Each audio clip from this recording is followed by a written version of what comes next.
Hello, everybody. Welcome to the Broken Sword Podcast, episode 1. Ooh, the start of new things. Yes. So, as many of you may know, we kind of made the commitment of going live every single week from, I guess, when the Rings of Power started for the foreseeable future. Yeah, pretty much. Now, we've missed the last 2 weeks in a row. I was in Rome, and I think the week before was just insanely busy, and we just didn't have an hour to come on, which made us sad, just so you know.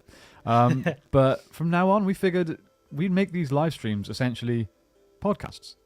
Yeah, I mean, it made sense. We like to have a chat. It makes it easier to structure.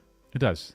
And we've been getting so many requests over the last few years to bring back our podcast. We used to have a podcast called Tales of the Ages. So this is still essentially Tales of the Ages, but it's like a soft reboot. Yeah, there was the parts of that we were told we weren't allowed to do anymore. So, a slight change in structure. Yeah, so I think what we'll do with these podcasts moving forward is we'll have topics to discuss. It could be lore-based topics from within the books. It could be news-related. It could be potentially Rings of Power. There's many things that we could discuss in these podcasts, but we'll have a few topics that we'll talk about, and then at the end we'll go into a Q&A. Yeah. Basically. Pretty much sounds good. We will, of course, address all super chats throughout as well, so don't panic. Yeah, that's the main one. We'll go back through, do all super chats, and then move on to, depending on what time we have left, anything else. Yeah. So we're looking to keep these about an hour in length. Yeah, an hour seems good. An hour's a nice amount of time. It is, but also if the content doesn't allow for an hour, if we kind of have discussed everything after 40 minutes, then I don't want to just drag it out, you know? Oh, no, not at all. We want to make the content good. Yes, and hopefully this also gives us the opportunity to bring on some guests and do a few things like that. Maybe an interview or two. Those might not be live, but it gives us more of an opportunity to do that. Yeah. I'm hoping our audio and video is all good for you guys. Let us know, of course, if it's not. This is live, so any issues, we don't know until you tell us. So feel free to put it in the chat if there's any issues. Okay, so as you can probably already tell by the title of the video, we are talking about the War of the Rohirrim animated movie. Yes. Let's get something up for people to have a look. Now, the reason we've picked this is because, first of all, we haven't really talked about it too much on the channel. It's kind of been brought up in conversation every now and again in live streams. Yep. But we've not really gone into any detail. Now, obviously, there hasn't been that much detail released about it, but what we do know is it's an animated film. Yes. I don't know. Do I want to use the term anime? I don't know if we can. Anime is a very... it's a particular type of animation, right? Yes. I get the feeling it won't be that extreme in their style, because I think to maybe a more casual person, that might be a bit off-putting. Yeah. Which I don't feel like it should be. If you are a fan of anime, it's brilliant. But there are many people who have some prejudged thoughts on what anime is, and it might put off a good chunk of the audience if they went for very, Japanese styled. It might, but also anime is huge. It is. And over the last few years, especially in the UK, anime has gained a big fan base. You only need to go into like you go into HMV, which is like a local music and film store in the UK, I guess. Yeah. And they have huge sections of anime, like manga books and then anime merch, like Japanese drinks and food and snacks, and it's got quite a big following. So it could be a way, if they do go pure Japanese anime style, it could be a way of bringing in a completely different audience to Tolkien's works. That is very, very true. Which I respect. Yeah, it is. I mean, obviously, massive fans of things like Dragon Ball already. Then you've got massive other fandoms of, what the other big animes going around? One Piece. Mind blanking on any others at this point. Dragon Ball Super? Yeah. All comes under the same. Does Pokemon count as anime? Yeah, I think so. Yeah, that's one of those. I guess it does cover quite a broad topic, like a broad range of styles. So yeah, all in all, I think you can say it probably can come under anime. Got there in the end. Yeah. So as you can see on screen right now, if you are watching, that's the official, I guess, poster for the War of the Rohirrim. The font is different, but I really, really like it. I like it a lot. We've got it on a huge screen next to us here, and it's cool. Yeah, the Lord of the Rings is very much classic, and as everyone would recognise. But yeah, I like the the change but not too far different, the War of the Rohirrim. Yeah. Maybe this gives us a hint at the kind of style. Mm. Maybe we look back and go, they gave us a hint of their art style just by the text. Maybe. I mean, I'm very excited for them to release some. Well, I guess it's just going to be trailers. I just want to teasers. see the proper concept art for the characters. Oh yes. So let's talk about what we do know. Okay. If you don't know, if you haven't heard much about the War of the Rohirrim, we know that this is a movie set around the life and the time of Helm Hammerhand. Yes, although Helm Hammerhand is not the main character. Oh, Did you not know that? I feel like I did. I've just forgotten. Yeah, well, from what they've released, it appears. Oh, I remember now. Yeah. Yeah, it appears that Helm Hammerhand's unnamed daughter will be the central character of this story. Mm. Which, I mean, if you know the story of Helm Hammerhand, you can maybe understand why he's not the main character. Because Yeah. of how it all goes. I mean, okay, we should probably say spoiler warnings now. Yes. Assuming that War of the Rohirrim follows the story that's been written, or as close to, there will very much be spoilers for the War of the Rohirrim coming up now. Yeah, so basically, obviously, Helm Hammerhand dies. Mm-hmm. Dies while he goes out hunting in the snow. Basically, like everyone think, the Dunlendings think he's like a snow troll, and he goes around and just causes havoc. Yeah. He could go out. He could kill people with bare hands or with weapons, whatever. But he was so dangerous, and the legend of Helm Hammerhand was so terrifying that many of the local Dunlendings were like, oh, this can't be a human. Yeah. This must be a snow troll. Yes, and he liked to do that a lot. He liked to go out and he was basically caught up in Helm's Deep, but he would sneak out, go kill a few Dunlendings at night in the snow, and then go home, have a kip, do it again the next day. Yeah. But he wouldn't. I'm pretty sure if I remember this right, he would let off like the horn of Helm Hammerhand. Yes, he would just to be like, I'm coming. Yeah, he would basically give out Hide. a warning horn, to warn them while he's coming. So there's even said that they were basically held up in Helm's Deep for quite a long time. I can't remember the exact amount of time, but I think it's like over a year, to the point that it's described that Helm and stuff are basically almost gaunt with starvation. Like there's barely any food, and it's the long winter. It's a really bad time to be without food, for one. Yeah. And they're stuck in there. But even when he's probably just a weak old man at the point, it's still terrifying to all the Dunlendings. Yeah. And that's just insane. But because of that, I could kind of understand why he might not be the main guy. Yeah, I agree. Like, I agree. I would still love to see him as the main guy, and I think it could work. But the way studios work these days, they want someone who will survive. Yeah. And also when you've got a guy who, he can kill people with a punch. Ironically, I was literally going to say that. You almost have the One Punch Man problem. How did we forget One Punch Man when we were just naming animes? I don't know. I'm ashamed. I have a One Punch Man tattoo. But yeah, you almost get the One Punch Man problem where he's such a badass and is almost so powerful that it gets kind of stale when he's your main character. Which is why the One Punch Man creators have to come up with really cool situations to put him in. Like, oh, he's stuck here for whatever reason, and people have to kind of delay until. But One Punch Man is basically a parody anyway. It's not there to take itself seriously, which a film like this would. Mm-hmm. I mean, it's like if you had The Lord of the Rings and you're like, oh, you know what? Yeah, Glorfindel, you're the main guy. It's just a bit like. Yeah, I know what you hearing mean. the odd thing, having him come in and help, cool. All the time, it's the whole like you just don't believe anyone's at risk. But I also like the idea that this is going to be someone else's perspective on the legend of Helm Hammerhand. Yes. Like, wasn't there the rumor that what's her name? Eowyn. What, Miranda Otto? Miranda Otto, thank you. Wasn't she narrating it? Yes, it is said that. So, yeah, be very curious to see if they have like Eowyn in animated form in the film, and then they go into the story of the legend, or if it's just going to be her narrating. And it's nothing to do with Eowyn in a way. I think it will be Eowyn. Yeah, I think they have like said it casting-wise it is Eowyn, but how much they address that, or whether it's almost like it's like a nod, like it is Eowyn, but we're not being like, or would we even start live action and see Miranda Otto and Faramir? I've forgotten the actor's name. David Wenham. Yeah, Wenham. Something like that. If almost see like them and their kids like going for like a story Mm. and then it cuts into it. Like something like that could be quite cool.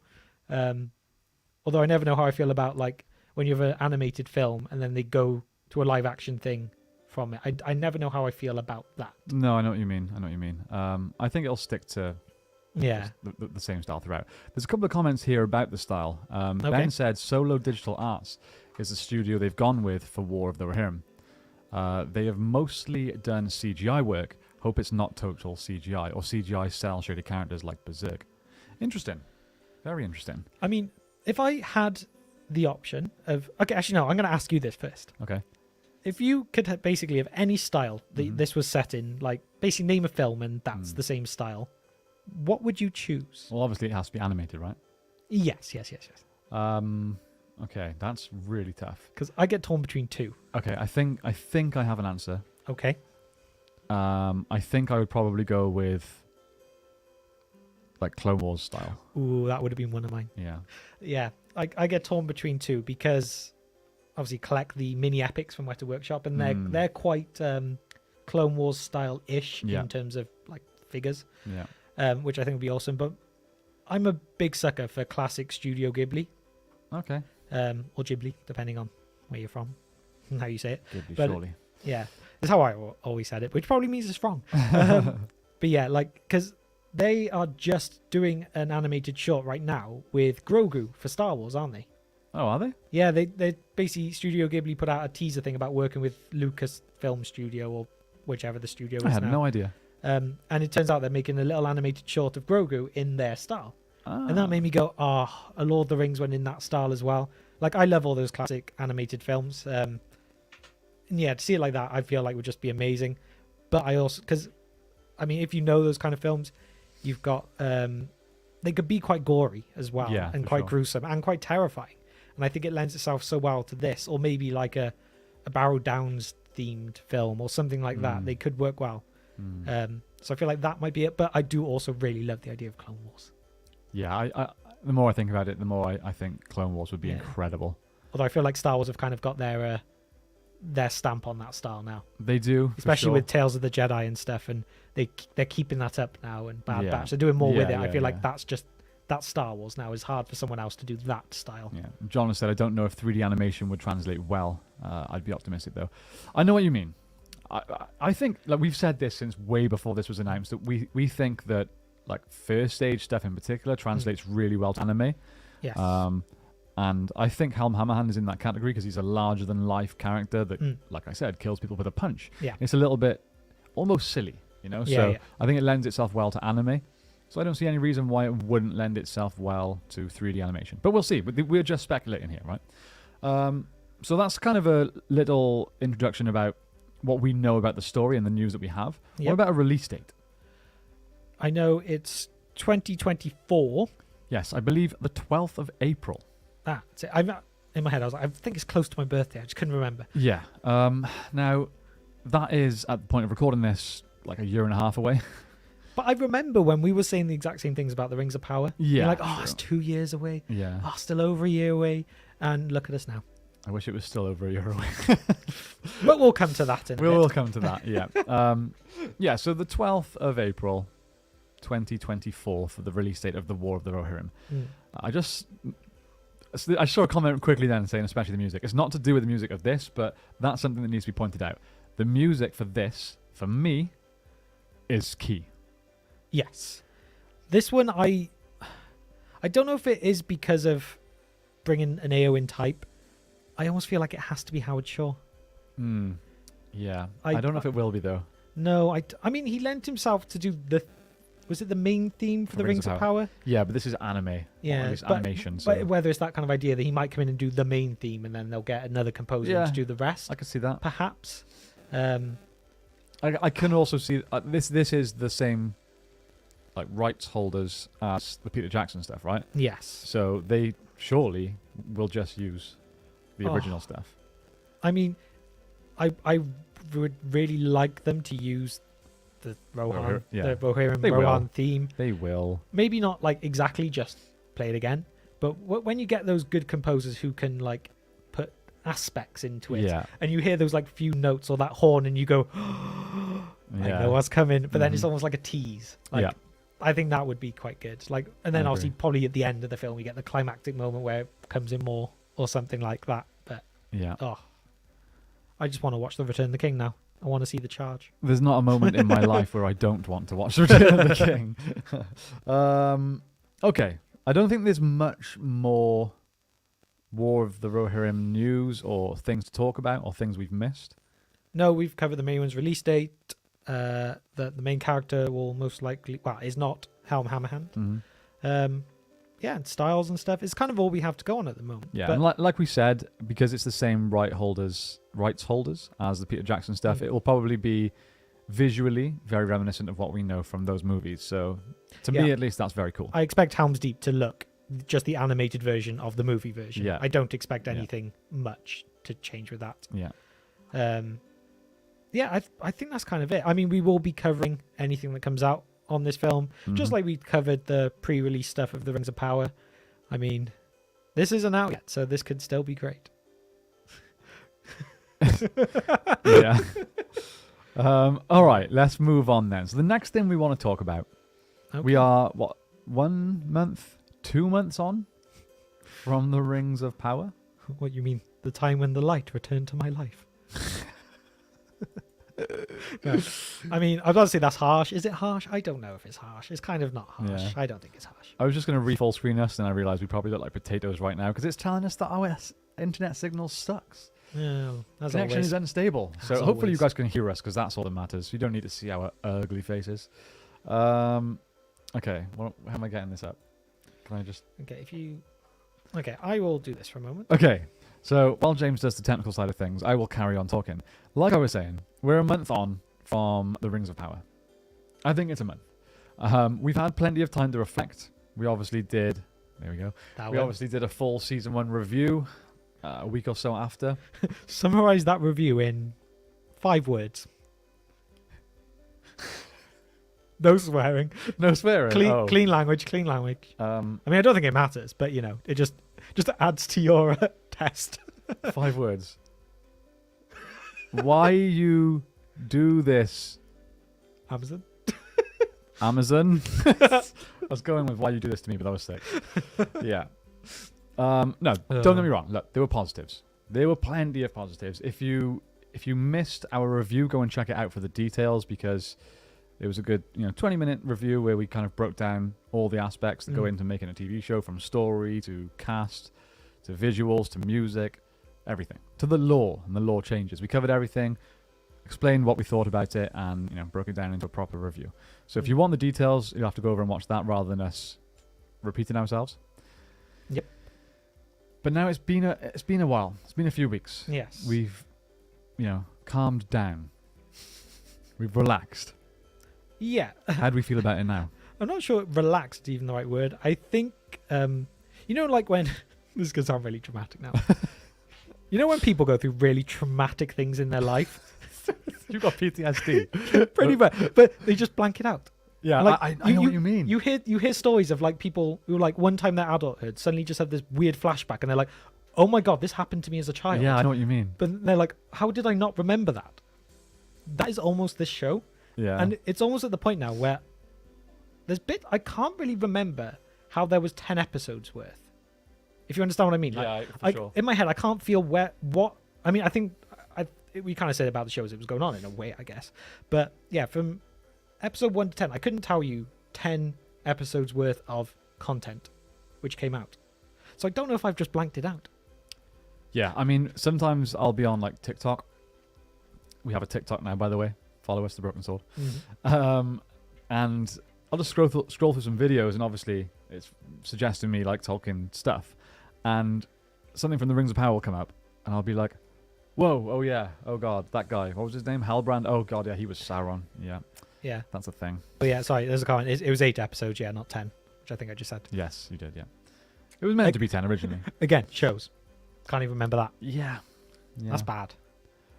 Dustin said, remember the Star Wars sequels? Yeah, me neither. Same feeling. I know what you mean.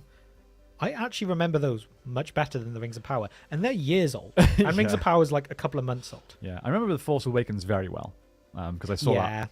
I loved The Force Awakens, and then it going, in hindsight, after the Last Jedi, it was ruined for me. Yeah. But yeah, these podcasts are our way of, it's like therapy, Yes. Laura's just put in the comments, coping mechanism. Yeah. Yeah, we get to talk through it. It's very therapeutic. It helps us cope and deal with the disappointment that was season 1. But look, I have seen things recently that, and again, there's so many articles, clickbaity articles these days that it's hard to know what's true and what's not. But I've seen things saying that the writers are going to take the feedback to season 1 into account moving forward and will make adjustments to their scripts. I don't know if you've seen these. No, because I've actually also seen things that basically say the opposite. Oh, wow. Such is the situation with current media. Yes. Because I've seen things which, again, I can't source stuff. This is just me trying to remember off the top of my head, so don't take my word for it. But things basically go in, like, seasons 2 is locked in. Like, they have their plan. They knew how season 1 would go. Obviously, everyone expected it to be taken better. And then they knew where they were going to go with season 2. Mm-hmm. Like, their whole idea of basically wanting to connect with people and then bring Sauron into it and blah, blah, blah. And then season 2 is where, you kind of get to see the bit that we kind of wanted to see in the first place. So yeah, they've kind of gone, well, yeah, season 2 still locked in. And that does make you go, oh no. That does worry me, but I have seen the opposite to that. I have seen they will take feedback from season 1 into consideration and are willing to make changes. I mean, I would hope so. Why wouldn't you? Why would you look at this dramatically drastic, horrific feedback from season 1, realistically from about, 90% of the audience? You definitely see people that are like, this is the greatest show ever. What are you talking about? You are stupid for hating on it. We get a lot of those comments, but I'd say probably somewhere between 70 and 90% were very poorly received audience members. So why would you look at that and go, well, we'll stick to what we're doing? Yeah, I mean, even if it's in a way, just having been around a few people like it, people in that industry will get very stubborn with their ideas. So the showrunners might go, no, we know where this story's going. We are confident it will come around. It's the people above them that should then turn around and go, no. It's basically like in football when you go, this manager isn't working. We need to change it. The manager will go, yeah, no, if we keep playing our game plan, it'll eventually work out. And all the fans go, that's not working. Let's change it. So, and then the chairman then. Yeah, then the chairman see ya. acts on that. So yeah, it's hi, Marcus. When does production start hello season 2? It may be too late. Yeah, I think you're probably right there. I think production's actually started. Yeah, didn't it start like a week after the finale? Yeah, something like that. I think it has started. However, it's not uncommon for writers, directors to be making changes to scripts like as they're shooting. Yeah. Maybe on something this big, I don't know if that would be doable, but if anything, though, it should be more doable. They basically got unlimited money at the end of the day. True. I can't imagine there's much that they would go for and Amazon would turn around and go, nah, we can't afford that. I think at the end of the day, if it came to it and they went, okay, look, we've done, for example, 2 episodes worth of filming. It's not better. I'm sure Amazon will go, okay, let's spend an extra, pick a number out of the air here, but 100 million to go, let's start the season again, almost, then put it out and lose even more people who might come back to it and go, let's give season 2 a chance and see if they can bring it round. Yeah. Or the opposite way, they're too proud and it doesn't matter. I don't know. Yeah, there's only a select amount of people in this world that are going to know the answer to those things. Marcus, if you're still here, I'll point out that there was a question for you about 5 minutes ago. Someone asked, what actually was the scene that you were shown in Oxford? Oh, yes. So obviously the feedback from most of the creators that were there was very positive. Sadly, James and I weren't there. No. But if you are still here, Marcus, it would be cool to know. I remember we did actually ask you that last time we saw you, but I've already forgotten what you said. Yeah, we were doing a lot of other things at the time as well, and they did not. Probably should have written it down, but oh well. Yeah, it's the whole thing with Rings of Power has just been weird because obviously you've had the other YouTubers, they know the channels, which were just making everything seem like the worst thing possible. It was the worst thing possible from day one, which wasn't really fair. I mean, we always said, like, our reviews were always the same as, give it a chance, see how it goes, see how they end it, see if everything comes together.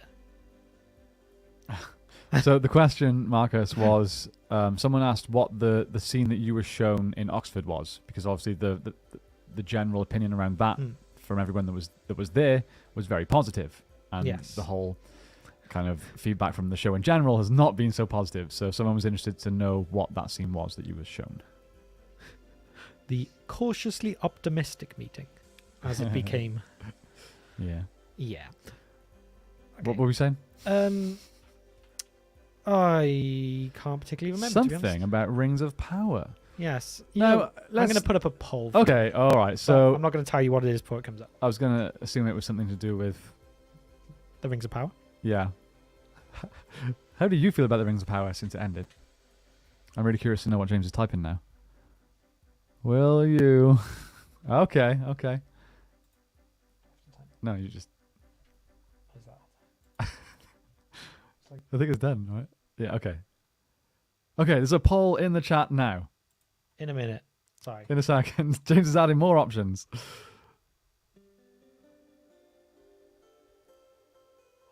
Kind of got to word it.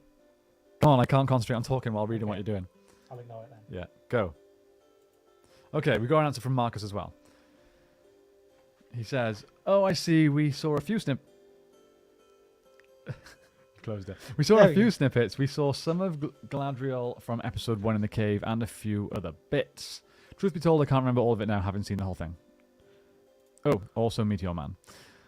Okay, so you guys were shown the cave, which I wonder if that means the action or just the conversations Yeah, and the discovery of parts. Because the setup wasn't bad. yeah. And Some of that stuff, I mean, well, a lot of the stuff that I liked in the show in general was in the first 2 episodes. So I Yeah. can see why you would come away from that being like, this show's got some potential. It's going to be, it's going to be good. It was just the story decisions, the route that everything went. Yeah, I spent so long talking about this over the last few months. It's funny, whenever anyone that I know kind of discovers what we do as Tolkien creators, as Tolkien YouTubers, one of the first things that I get asked recently is, so what did you think of the Rings of Power? So I feel like I've repeated myself many, many times over the last few months. yeah, and it's quite hard for an extreme casual to try and explain a lot of it as well without almost sounding like a rage tuber. Yeah. If you get what I mean. Like sometimes if you kind of got to understand a bit more to understand what went wrong, which is why a lot of casuals did enjoy it, like pure casuals now. Yeah, I know what you mean. I was teaching a class the other day. I teach submission grappling, and someone came up to me and said, "Oh, like I found out you run a channel. So what did you think of Rings of Power?" And I was just like, "Just watch my review."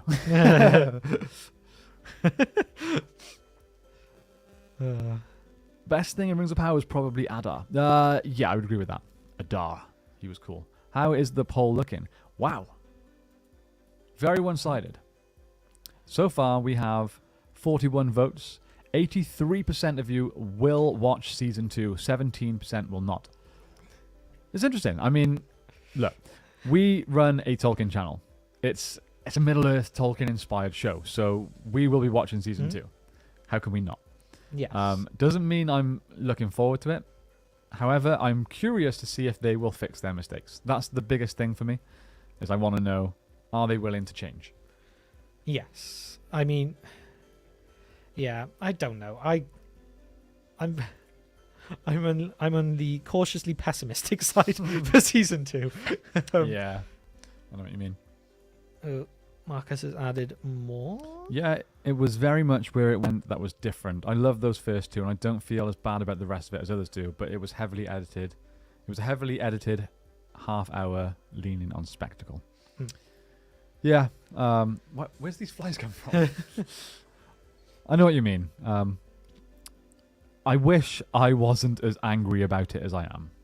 I really, really, really want to love it, and I wanted to love it all the way through. It wasn't until maybe episode 5, I think, that I started giving up. Which was episode 5? I can't remember, but it was somewhere around 5 episodes. Like 3 and 4, I was like, ooh, yeah. It's good. And then 4, I was like, yeah, it's still good, honestly. Keep watching. And then 5, I was like, I don't know. And then, yeah, it just went downhill from there. Ugh. Harvey, what's up, my friend? How's it going? So it seems that most of you will watch season 2. And I'm glad. Yeah. I'm glad. I mean, yeah. It is like, people do say, like, oh, we shouldn't give it views. We shouldn't give it, basically give it an audience by covering it. But at the end of the day, we, admittedly, not since we've had the Broken Sword channel, but when we had the old channel, we spent weeks covering all the fan films and stuff on YouTube as well. Yeah. Which was fun, actually. It was, yeah. It was very fun. Everything from the Hunt for Gollum to, there was like that animated Daggle Daggerath one. Yeah, the Horn of Gondor. Horn of Gondor, the Ranger. Oh, yeah. Oh, yeah. Anyway, yeah, so it just consider it as we've covered many a fan film. Yeah. And we'll cover a fan series too. Yeah, that's what it is at the end of the day. People were kicking off at us for covering it, but like James just said, we've covered many fan fiction projects in the past, so it's no different. Ranger of the North, what's up? Alright, so that's pretty much how we feel about Rings of Power. I guess there's not a lot else to say. One thing that I was thinking the other day, though, is I was scrolling through Instagram and I saw something from Ismail. Yeah. And I thought, you know what, there hasn't been that much said from the cast about the backlash. No, I'm pretty... Amazon would have just told them, you just... Yep, zip it. Zip it. And that's that. They have their people who will answer to these things, put out their statements, and they might get fed a line to say every now and again. But they wouldn't risk them saying something they didn't want. True. It's very, very rehearsed, all of it. So, and it always will be. That's the way a company that size will work, and you can't really expect anything different. That's true. I've seen a few people asking if we have listened to the official Rings of Power podcast. There's a few comments about it in here. Let's bring them up. Was this about them because they're going to start one, or? Have you listened to the podcast? If so, what do you think? I thought it was just as bad as season 1. I haven't. What is the podcast? Huh? I thought they were starting a podcast for like season 2. I thought they've been doing it already. Have they not? I didn't know they had I didn't even know they had a podcast. Yeah, I'm sure there is. Someone else here put, oh god, that podcast was shilling hard, calling it masterful. I know that there was Corey Olsen's, what was it called? Rings and Realms or something like that, yeah. Thing which wasn't, I don't think was officially affiliated, but he did very extensive breakdowns. And a lot of what he does is almost podcast-ish. But I'm guessing it's not that. I don't know. I've missed this. To be honest, it's one of those that with these kind of shows as well, I like to see the more fan-based podcasts and things like that. When they're official products, there's always bias. Of course, yeah. Regardless of good, bad, whatever. Yeah. Whereas, like, not too long ago, we were on the Melonheads podcast. Shout out the Melonheads. Yeah. And they're brilliant, their podcast, and it was great fun to be on. And it's nice to have chats with people like that and listen to stuff like that, which you know it is an honest opinion, that there's no hidden agendas in there. I agree. Yeah, Harvey said Amazon hasn't talked about Rings of Power really at all post-released. Very telling. It is, yeah. John said, good God, the Rings of Power official podcast is painful. Yeah, I can imagine. Also, what's up, John? Happy to see you again instead of only hearing you. Keep the good work. Thank you very much, Nathan. Okay. We're getting a lot of questions coming in now, so it feels like it might be time to switch to the Q&A. Let's switch over to a Q&A. Why not? I think all of our podcasts moving forward will end with a Q&A. We won't spend too much time delving into the comments as we're going. Yes. Yeah, don't want to get us off topic, but yeah. We'll make sure we keep space for a Q&A to answer any questions you guys may have. Yes. I just saw Dan said, I'm excited for the Fall of Numenor book 2. Organizes the second age well. You mean this book? Look at that. I haven't actually had a chance to have a look at this yet. Let me see. And for those of you who are interested as well, there is also the audio book version on, typically, not trying to promote Amazon as a completely unrealized thing, but there is an audio book for it as well, which is, to be honest, probably how I will end up getting through it, because I haven't had time to actually sit down and try and read it, whereas audiobooks are far more doable. Yeah, and we can do it while we write and stuff, so audiobooks are much easier. Also, though, as we're talking about books, just to show off, Mm. for any of you who follow us on Instagram and stuff, you would have seen us post the pictures anyway. But there's the new Silmarillion out as well, which has artwork from Tolkien himself. Yeah. It is- Illustrated by the author. Awesome. So that's cool. Just things like that. Like, I don't know if Put you that can. closer. Yeah, so cool. Both of these books are very nice quality. Let's just find a. Oh, what's the one? What's the pullout again? Oh, there's pullouts? Oh, it's a Maps. map. So, for example, So that was sketched by the professor himself, right? yes, Let me see this. I'll do basically this. things that have been scanned in, blown Wow. up, and worked from there. So yeah, That's it's so cool to see. okay. So I've opened to a random page, but for example, we have Tolkien's own sketch of Nargothrond, which I'm trying to show you without the light glaring off it. But it's those kind of things. They're nice. They've been coloured. I don't know if his originals were coloured, or whether that's been done afterwards. Because to be honest, I don't feel like he did much coloured stuff, did he? A lot of his No. sketches tend to have always been. Yeah. Black Anyway, into the Q&A. Dustin Thompson, how's it going? Do you have some favourite podcasts? Yeah.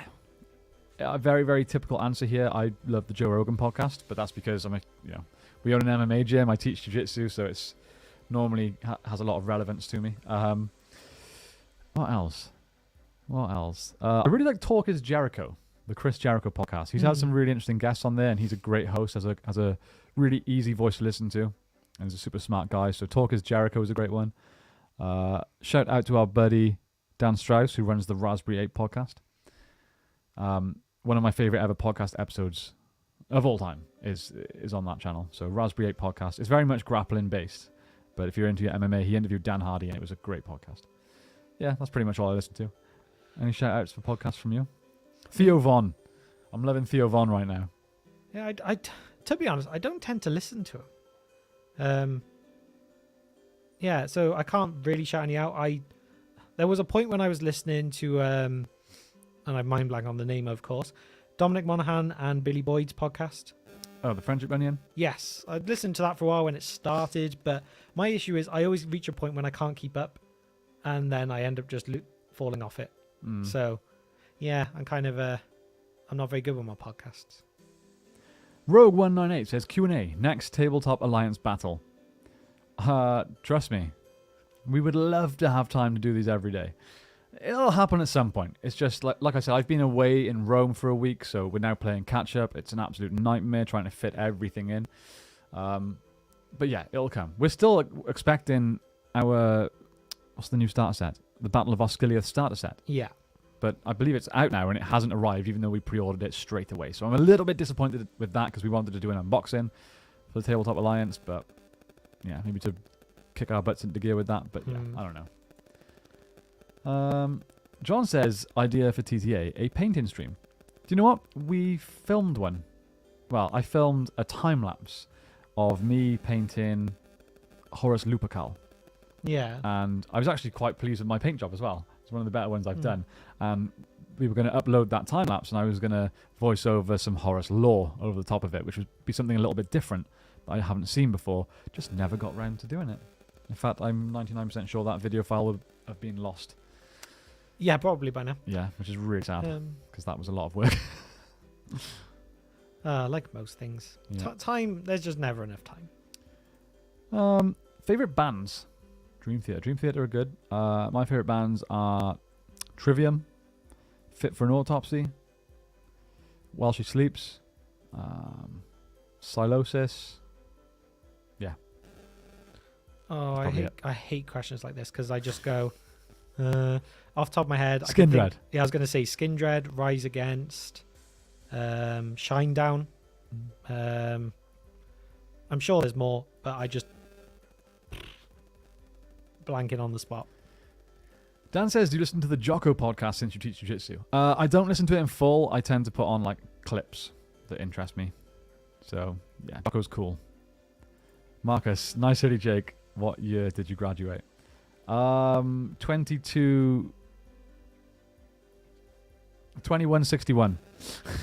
So close. No, I graduated in 2214. I don't know. But thank you. Yeah, I've had a few Star Trek things come come through recently. Yeah, got to put it up for the represent for the new channel, Federation Outpost 111. Go and subscribe if you haven't already. Thank you. Have we ever watched college wrestling or American folk style wrestling? I've seen some college wrestling. Yeah, but with jiu-jitsu, I'm more of a guard puller. Not much of a wrestler.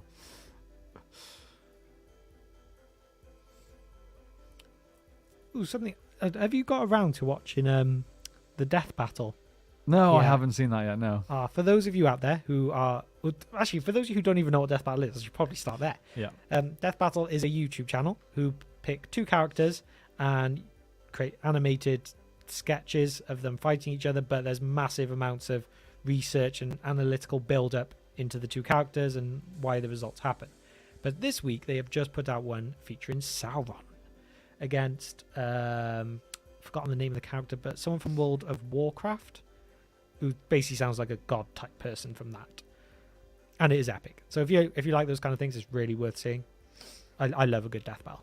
Yeah, so do I. I just haven't sat down with it yet. Yeah. I want to sit down with a nice cup of coffee and enjoy it. I mean, put it this way, I think it's about 21-minute video, and about 3.5 of that is the actual battle. Yeah, but I enjoyed the research bit too. So. Oh, yeah, same. But yeah, for some people, they just want to see the battle. Yeah. Okay. Interesting question here from Finrod. What would your dream be for a VR Middle-earth experience? So, what's that game that's going around at the moment? Blades and Sorcery, I think it's called. I've had a quick go on. Phenomenal. Like, absolutely insane. That in Middle-earth, going through the key moments through, let's just say, the movie trilogy. So, you know, you leave the Shire. You've got to hide from the Nazgul. You've got to fight or take part in some way, whether it's as the Hobbits or as Strider on Weathertop, Amon Hen, Helm's Deep, Charge of the Rohirrim. Imagine all that in the style of Blades and Sorcery. I think that's what it's called. I was going to say, so would this be in terms of a game which you're playing, or is this like a... Oh, no. You've got to there. play it. It's a game, for sure. Oh, yeah. For me, it would just be turn Skyrim into Middle-earth and let me go wild. Yeah, that would be insane. Like, you have all the missions, so like all those things, obviously time doesn't really matter in those kind of games. You can make things work. Yeah, that would be like the dream. Great question. Rogue 198. I'll sub to the Star Trek channel, but what's your take on Discovery, Strange New Worlds, and Lower Decks? Thank you very much. You should definitely subscribe to it. It's awesome. Discovery, it's okay. It doesn't feel like proper Star Trek to me, if you know what I mean. Strange New Worlds, way better, way more Star Trek-y for me. Lower Decks, just brilliant. I absolutely love it. But I'm a huge Rick and Morty fan as well, so it just kind of fits in that slightly less crazy category. But yeah, I love it. Absolutely love it. Cool. Best version of the PJ trilogy to own, or best version of the Lord of the Rings books? Well, it has to be the extended edition. I guess 4K, I would probably say. I mean, yeah, with the 4K, they updated a few, like the color and stuff, didn't they? Which personally, I prefer. I know some people were like, "Oh no, the classic's best," blah blah blah. But I like the updated stuff. So I would just say the most recent. Yeah, I agree. Best version of the books? There's so many. That's hard to say. We have some lovely ones on our shelves over there. Yeah, it's weird. Like the best to look at, I like the Lord of the Rings in one, like all 3 books in one. But if I was to be reading, I prefer them individually, so they're slightly smaller, because I find it's like sometimes when you get the massive books, they're just a bit awkward.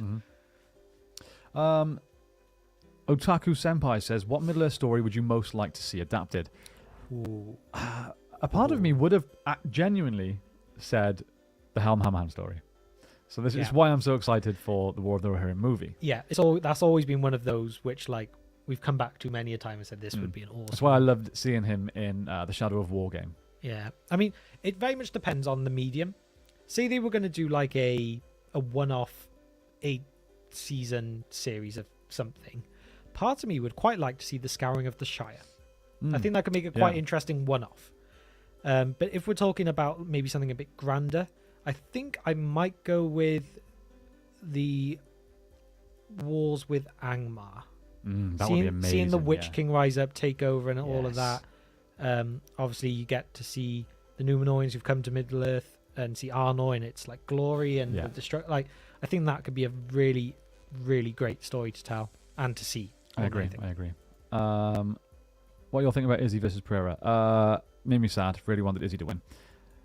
Harvey says rumors of Middle-earth World is in the works. What would you like to see there? So you mean like Disney World, like a Harry Potter world? Because remember when what's their names yes. bought it. They bought the rights to Yeah, theme yeah, parks as yeah. well. So everyone's gone. They're making one, Mm. which I'm shocked that isn't one already. Same. What would I like to see there?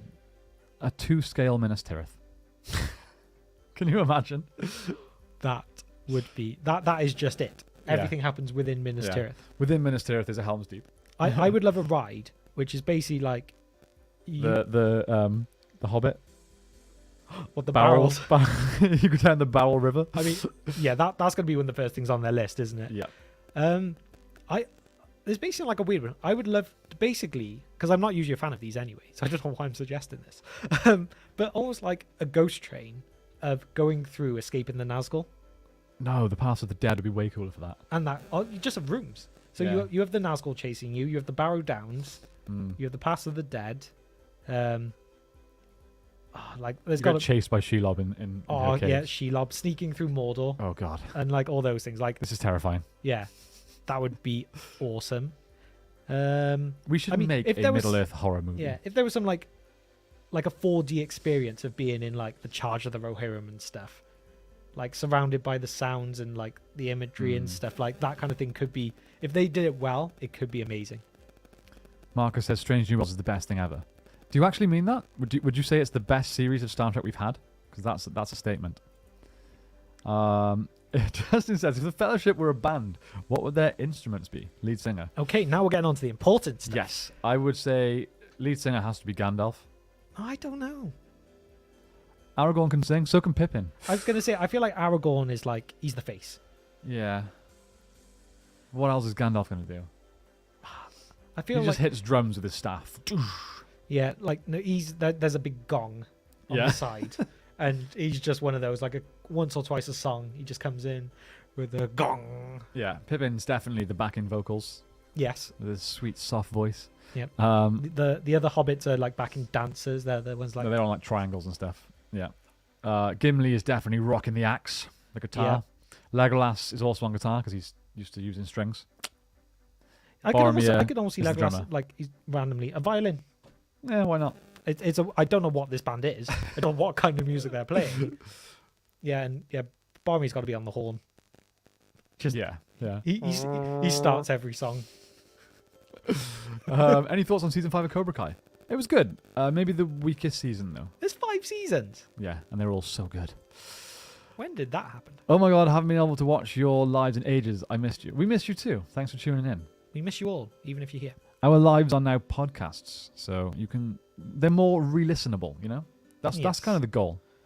Yes. Mark, okay, that's a statement. So you think Strange New Worlds is better than any of Next Gen? Better than any of TOS? Oof. The Karamekian. Oh, hang on.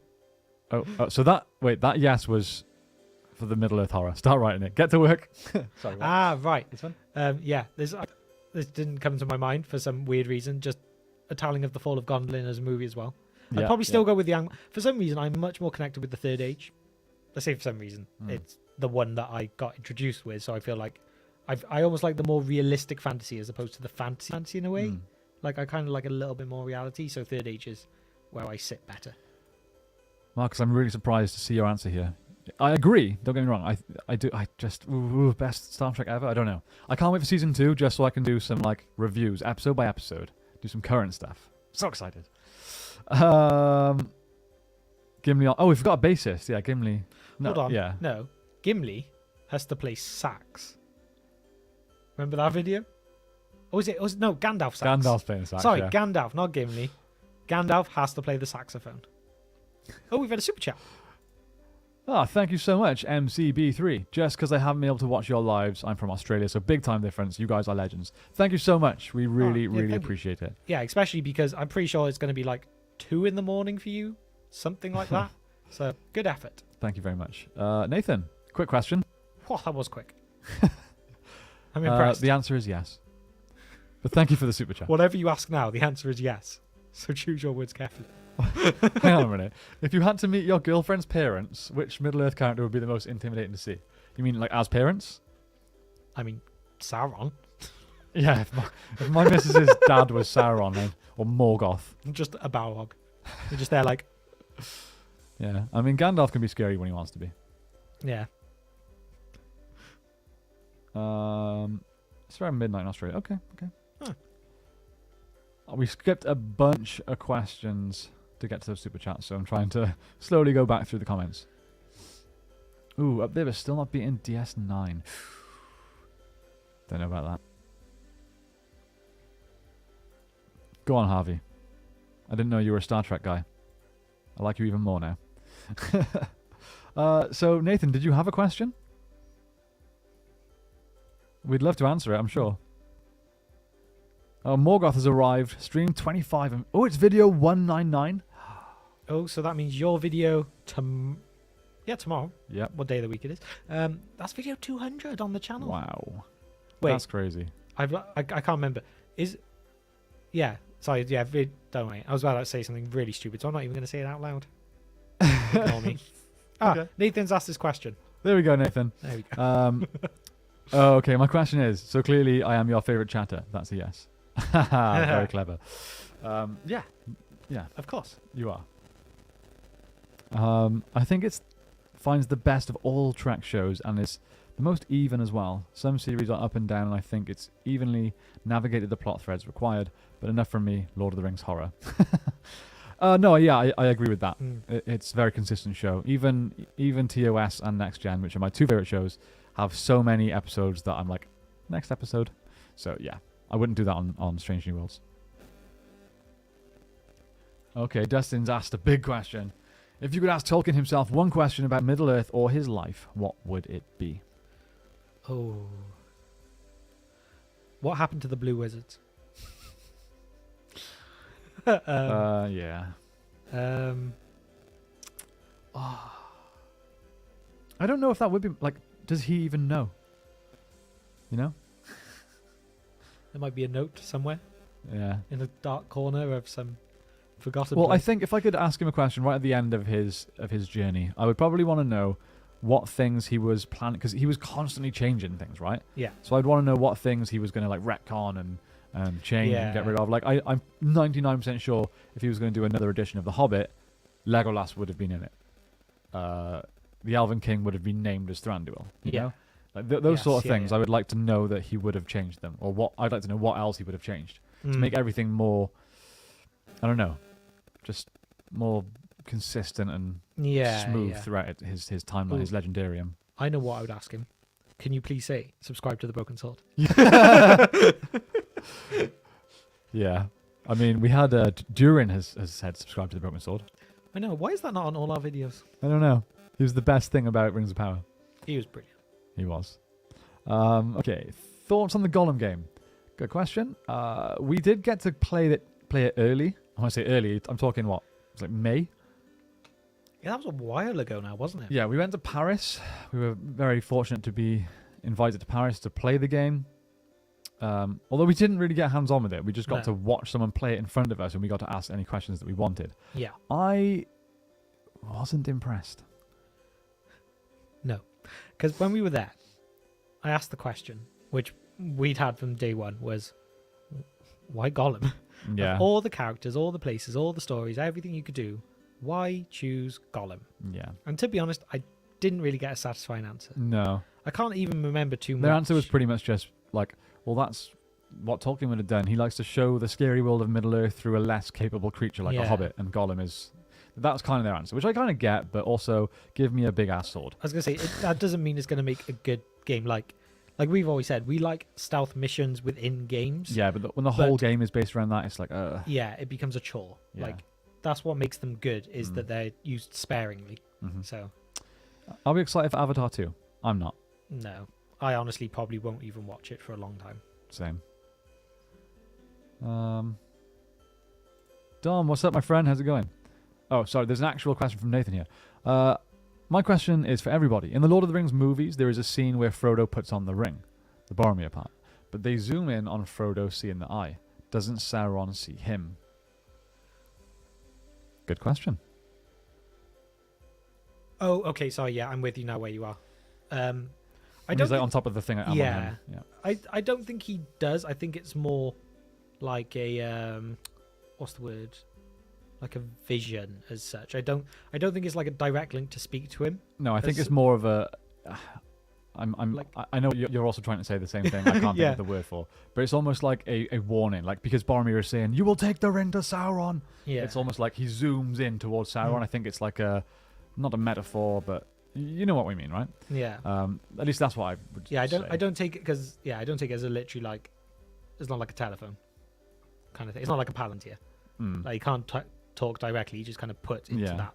Yeah. Not sure if this was asked already, but thoughts on a potential rewrite of the Rings of Power, as some places have reported. They won't rewrite it, but they may go down some different paths for season 2. I think we'll see. But like we said earlier, I think they're already in production, so it's hard to change now.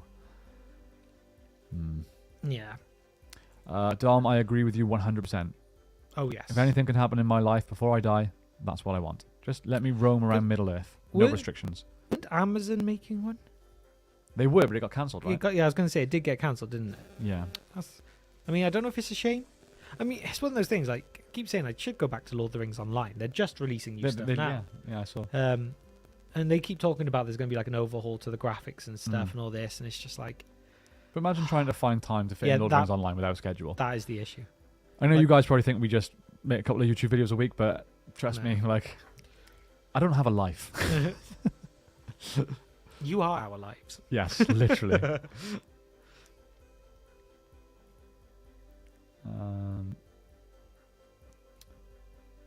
Yeah, a few people are just saying they agree with Dom. Mm. I'm amazed it's taken, I say this long. I mean, we're no closer to it, but I'm amazed we haven't had it outside of Lord of the Rings Online. I know you can stroll and explore Middle Earth in Lord of the Rings Online, but it's just not. I want Skyrim. Yeah, I want Skyrim in Middle Earth, you know? yeah. I can't believe no one's done it. No. New Zealand is an open world Lord of the Rings game, isn't it? True, but it's kind of ruined when you have like houses and buildings and stuff. And real not- life stamina. Yeah, and you don't have Helm's Deep and Minas Tirith and Rivendell. Another super chat from MCB3. Thank you very much. Do you think anyone else who has War of the Ring seen Sauron or like what did they see? Do you think anyone else who has War of the Ring seen Sauron too, or like what did they see? No, I think you know what we see on Weathertop Mm-hmm. when Frodo puts on the ring. He sees into the unseen world. Yep. I think that's just pretty much what, like say Bilbo for example, when he escaped his birthday. I think he's just seen Yeah. everything like that. I don't necessarily think he's seen Sauron. No, yeah, I agree. It's just you're basically transported to the unseen world and you walk through that. And because for people like Bilbo, there was nothing evil around, there was no reason to see anything differently. Yeah. Like there was no beings from the unseen world that he would go, oh, you look different. Mm. Although, saying that, when he put it on as the birthday party, surely Gandalf would have appeared. True. Maybe he did. I don't know. Or he was too busy trying to run away from him because he'd be in trouble. Yeah, Gandalf's gonna kill me.